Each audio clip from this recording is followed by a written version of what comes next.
Alrighty, sports fans, welcome back for another weekly edition of our Pioneer Sports Preview. I'm joined by Mr. Brandon Fountain today, and we're going to talk about everybody's favorite subject, the Detroit Lions. And now we're a few days removed from the NFL Draft. Let's kind of take a look back at what they did here after the weekend's completed. A lot's been made. Their first-round pick, UNC tight end Eric Ebron. Some people want to go defense, including myself, but just kind of give me your thoughts on, after a few days after the anger has died down, to what your thoughts are on the Lions going with another offensive player there in the top 10. The only way that I can think of it is they're going to try to outscore their opponents. Their defense is still just what it was. The pickup of Van Noy was, I think, the highlight of the draft for me, at least as a Lions fan. That's going to be, I'm going to look forward to him actually playing this year, making a difference out there. Ebron, I mean, you have Golden Tate already. How many weapons, so-called weapons, do you really need? Right, definitely. Yeah, I think obviously, you know, it's all on Stafford now with all the weapons they surround him with. They said, hey, we're going to go with you now, and either you produce this year or, you know, we got a new coaching staff. We'll see if the new GM or the current GM lasts through the year here, but pretty much it's ride or die on Stafford this year. But like you said, I do believe the pick of Van Noy in the second round was a big pickup for them.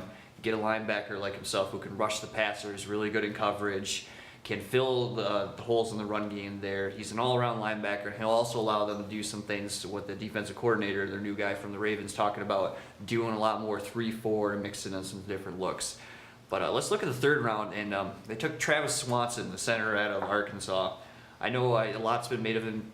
Good player, all SEC, took on a lot of NFL talent there in the league, but just, you know, do you think that was kind of a luxury pick for them? I know you want to get Dominic Raiola's replacement in there sooner rather than later, but to take a center in the third round, just did you think that was a good move for them considering the way the board shook out? Or It was a little early. Obviously, SEC is going to draw some attention. I mean, he played against Alabama and the likes of that. So, I mean, but at Arkansas, in the third round, I mean, very true. You're probably going to be paying him a little bit more than you should, but it's going to be a work in progress for 2-3 years.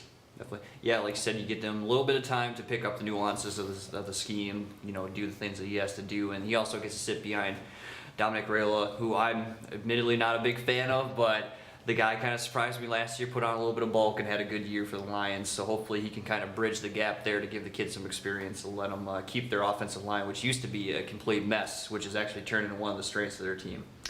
But now kind of just looking at it all, wrapping it up, they went pretty much straight defense the second day, third day, but do you think that there was enough done to really fix the issues, especially the issues they had there in the back seven with their secondary? And I think kind of the people didn't really recognize, you know, the linebackers have had some struggles here and there. The depth at the linebacker position was a big issue. Still a big issue is the backs. I mean, you're not going to stop guys from just outgunning each other. And with that talent, you're looking at 45, 42 games. Yeah. I mean, that's exciting if you're if like they'll put butts scoring. in the seats, that's for sure. But I mean, Matthew Stafford's going to have like 8,000 yards, and it's going to get him another top 10 pick, maybe. We'll see. Maybe Martin Mayhew won't be around to make that one, but you know, we can only hope. So, but definitely, like I said, I think it's for fantasy football, great. For winning ball games in the real NFL, we'll see what it translates to. But either way, they're gonna ride and die with their offense, and it should be another fun and exciting year of Detroit football. Can't wait. Can't wait. Alrighty, folks. Well, thanks again for joining us this week for our Pioneer Weekly Sports Preview. Remember, you can always log online at BigRapidsNews.com, and you can also pick up an edition of the Pioneer every day.